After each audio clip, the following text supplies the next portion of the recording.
রক্তে ভিজে মাতৃভূমি কেঁদেছিল। টিউশনে স্বাধীনতা দিবস তাই আপনি তো এই গ্রামে বড় আছেন, তাই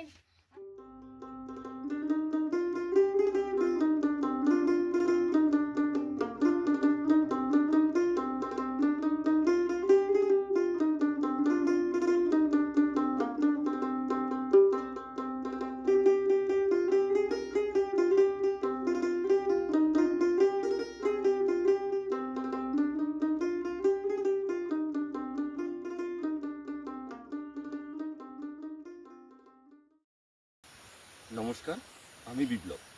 কেমন আছেন আপনারা সবাই? সুন্দরবনের ঝড়খালি থেকে আপনাদেরকে সুপ্রভাত জানিয়ে একটা নতুন পর্বের শুরু করতে চলেছে।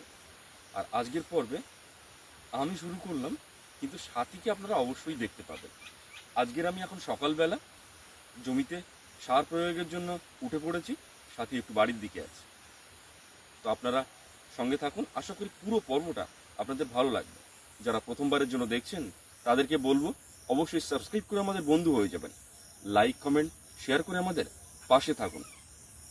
তো চলুন শুরু করি। কোথাও স্কিপ না করে দেখার জন্য সকলকে অনুরোধ করছি। আমার 2 হাতে সার আর এই বাটিটা দিয়ে মাখাবো। মা অলরেডি জিনিসপত্র নিয়ে চলে গেছে। যে সারটা এনেছি সেটা মিক্সড করব। তুলে রাখতে হবে। এই ধানটা লাস্ট রোগ হচ্ছে ওই ধানের জন্য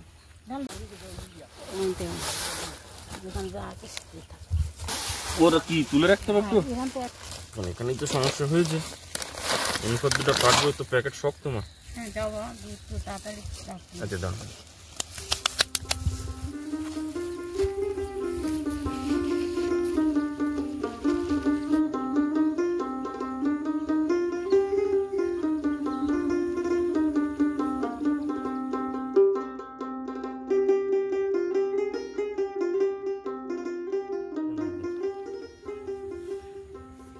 একটু এইরকম চানাচুরের প্যাকেটের মধ্যে কাটো। হ্যাঁ চানাচুরের মতো কাটো, ওটা আবার ওষুধটা রাখতে হবে তো। অনুখাদ্য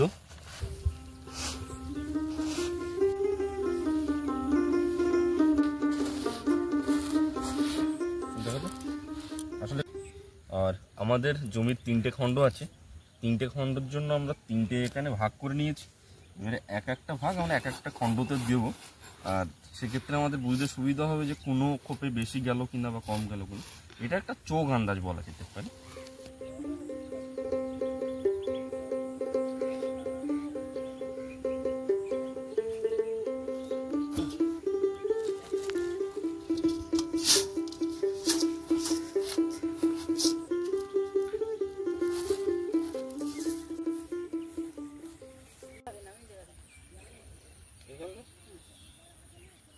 নর্মালে মরে যাও, মনে রাখতে হবে তোমার এইটাই কিন্তু এই ক্ষোভ পূরণ করতে হবে। হ্যাঁ তাহলে এরকম করো। হ্যাঁ তো বন্ধুরা আমি কিন্তু একদম করলে মরে যাও, ওই আমাদের উল্টে যাচ্ছে। আচ্ছা দরকার আমি আরেকটা ছবি দিকে আছে। পেছনে পেছনে আগে দেন।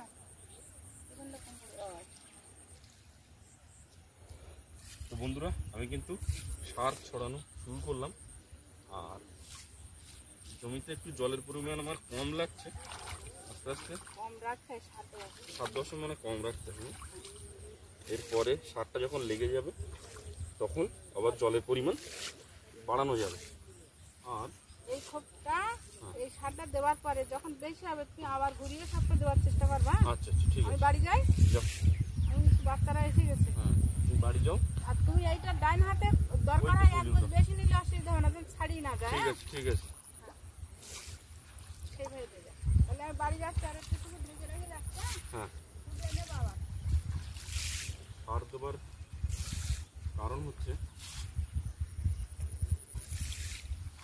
দেবার কারণ হচ্ছে যে ধানের যে গ্রোথটা, আমরা তো কিছুদিন আগেই রোপণ কাজ সমাপ্ত করেছি।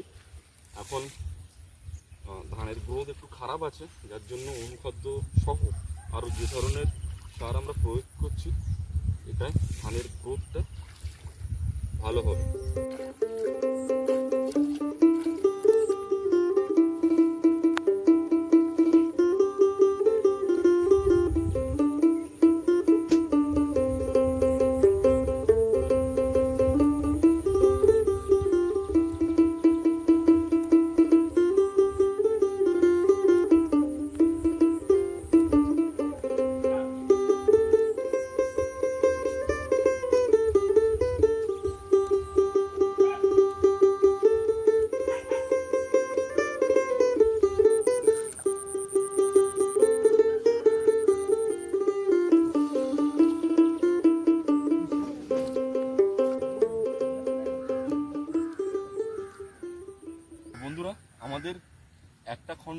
সার প্রয়োগ শেষ হলো।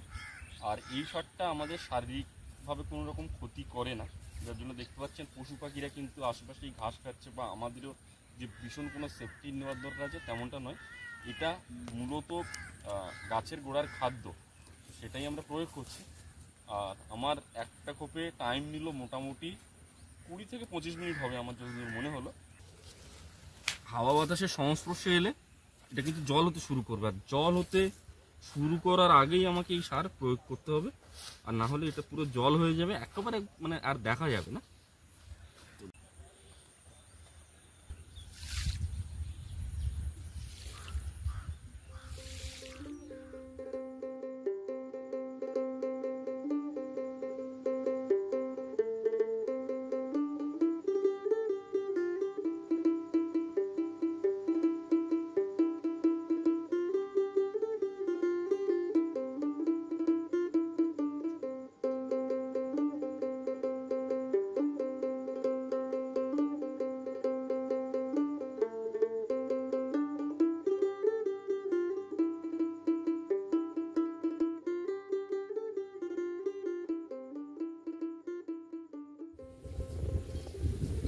প্রিয় দর্শক বন্ধু, জমিতে সার দেওয়ার কাজ শেষ করলাম।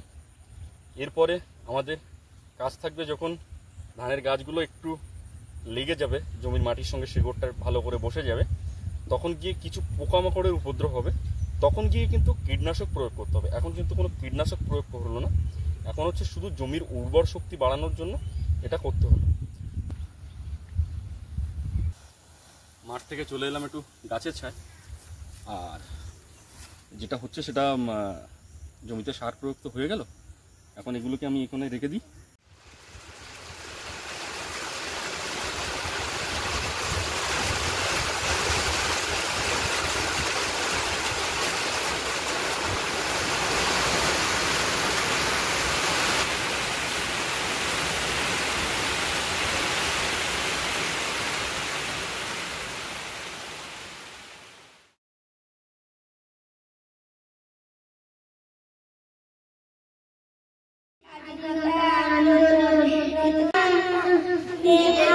রক্তে ভিজে মাতৃভূমি কেঁদেছিল, ইংরেজদের গোলা বারুদ অস্ত্রাকুল শূন্য করে, তবু তারা পিছু পা হয়নি যখন, কিন্তু হেথায় দারিদ্র।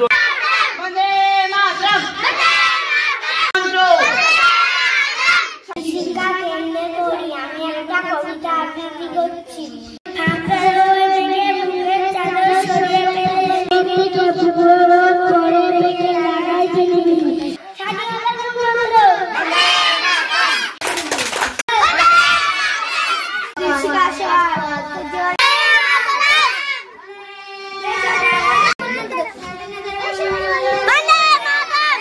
রক্ত নদী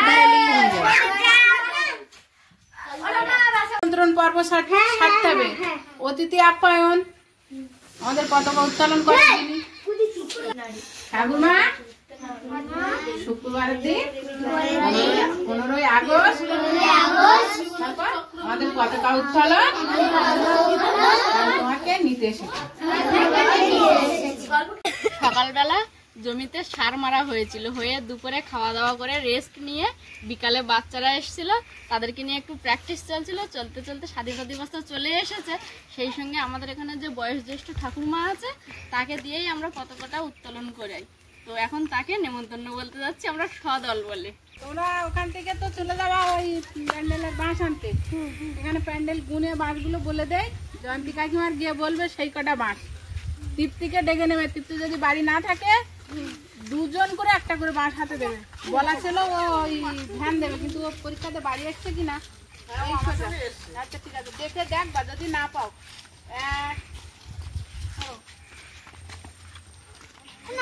আমি তোর নেবো না, আমি দিশা বলো খালি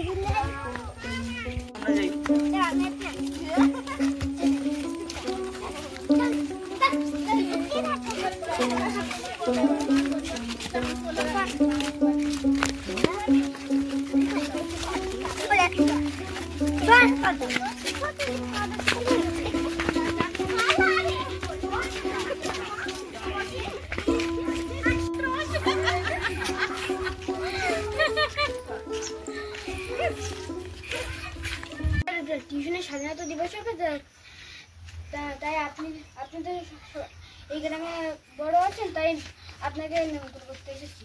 আপনি পতাকা উত্তোলন করবেন তাই। ঠিক আছে। ওটা মা সময় মতো যাবে, তুমি প্রতি বছর যেমন যাও, আর এই বছর কিন্তু মার পরিবর্তে আমি আসছি। হ্যাঁ তুই বলবে না, বলো। আর দিশা বলো, আবার ঠাকুমা সবার নিতে হবে তো। দিশা বলো। সবাই সাথে বেনে বেনে রবে। ভারত আবার জগৎ সবাই শ্রেষ্ঠ করলাম। ধর্মে মহান হবে, কর্মে মহান হবে। পুরীরে জগদী পুনরায়।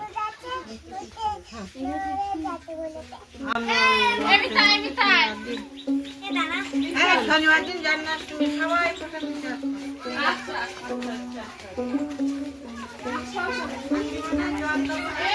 ঠাকুরমাকে নেমন্তন্ন করা হয়ে গেছে, এবার আমরা প্যান্ডেলের জন্য বাঁশ আনতে যাব।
এইভাবে ফার্স্ট হয়েছে, দু বছর যেতে পারি।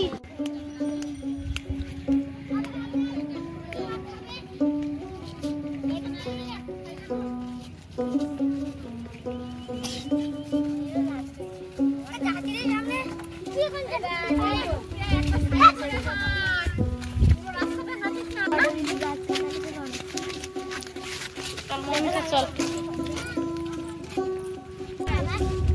ছবি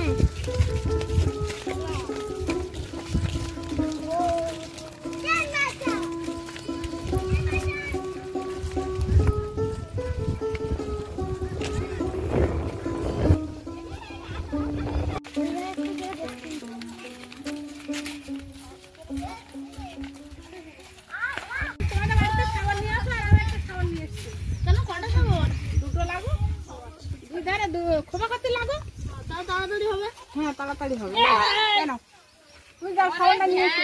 মালিকের দেখে আরেক জায়গা থেকে আস্তে দীপ্তি।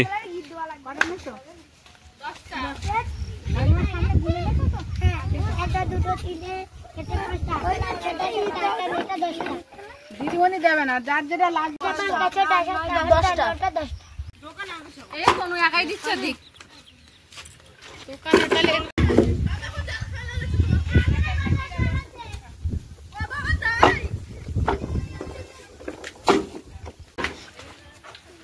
জল খাই জল আনিছি।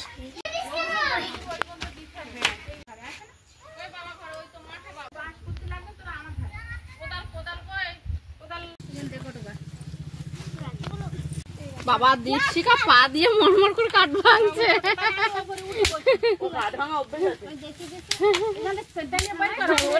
দীপশিকা অত ছোট করতে হবে না, যেভাবে বের করতে লম্বা করে থো। স্বাধীনতা আসতে আর বেশি দেরি নেই, সেই সঙ্গে সঙ্গে আমাদের এখানকার বাচ্চারা কিন্তু ভীষণভাবে অ্যাক্টিভ হয়ে পড়েছে। স্বাধীনতার কাজের যে প্রস্তুতি, আগে যে প্যাডেল ট্যাডেল করা থাকে, সবকিছু বিষয় পরিষ্কার করা একটা জায়গা। ওই জায়গায় ও বসে হাল লাগাতে ওটা ঠাপিয়ে দিই। আমাদের খুব আনন্দ।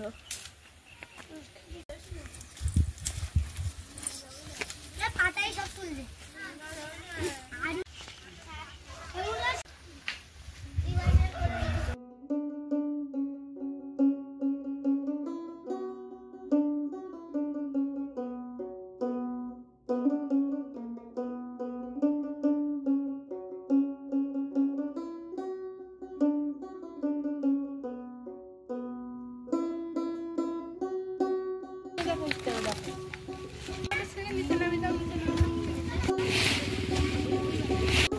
বলো।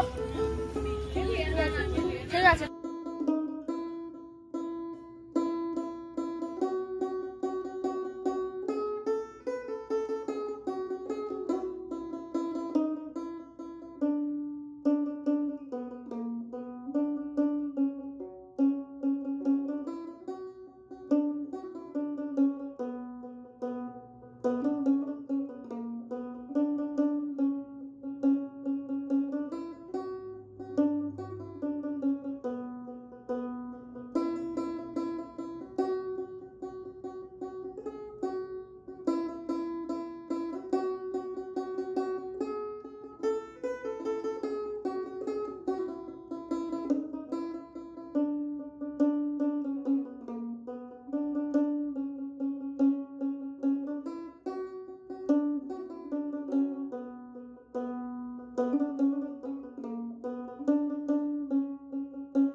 তাই তো বলছি, ও আমাদের ঝাঁসি নানি।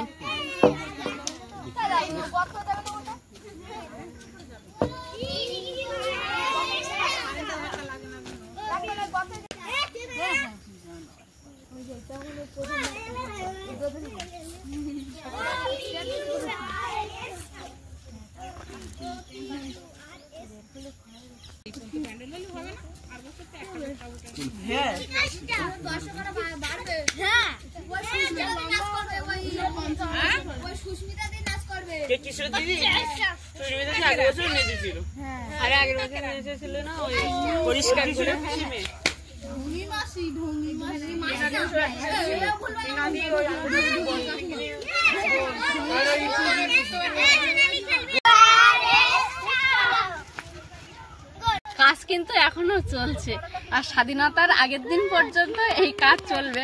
তবে স্বাধীনতা দিবস যে দিনটা, সেদিনে হয়তো আমরা পর্বটা দিতে পারবো না। স্বাধীনতা দিনের দিন যে বাচ্চারা বিভিন্ন রকম অনুষ্ঠান করবে, স্বাধীনতা দিবসের পরের দিন কিন্তু আপনারা সেই অনুষ্ঠানের পর্বটা দেখতে পারবেন। আর সেটা কিন্তু ভীষণ জমজমাট হবে, কারণ এখানকার বাচ্চারা খুব উৎসাহ থাকে এই দিনটার জন্য। তো আজকে চাষের জমিতে সার দেওয়া হয়েছে, সেই সঙ্গে সঙ্গে স্বাধীনতার প্রস্তুতি চলছে জোর কদমে, কিন্তু বাচ্চারাও সেই সঙ্গে সঙ্গে খুব আনন্দ। আজকে তার উপর আবার মাইক্রোফোন এনে রিয়াকশন দেওয়া হয়েছে, কে কি করবে। এক একজন তো এমনও হয়েছে দুবার করে বলছে আমি আরেকবার বলবো, আমি আরেকবার বলবো। তো যাই হোক, আমাদের পর্বটি এখানেই শেষ করছি। এতক্ষণ পর্বটি ধৈর্য ধরে দেখার জন্য অসংখ্য অসংখ্য ধন্যবাদ। দেখা হবে আগামী পর্বে। ততক্ষণের জন্য আপনারা ভালো থাকবেন, সুস্থ থাকবেন, নিজেদের প্রতি খেয়াল রাখবেন। সবশেষে আমার বয়োজ্যেষ্ঠদের প্রণাম এবং আমার সহবয়সীদেরকে ভালোবাসা আর ছোটদেরকে স্নেহ জানাচ্ছি। ও হ্যাঁ, আরেকটা কথা যেটা আমি সবসময় বলে থাকি, সাথী বিপ্লব ব্লগের সঙ্গে সদা সর্বদা জুড়ে থাকবেন। আজ তাহলে আসি।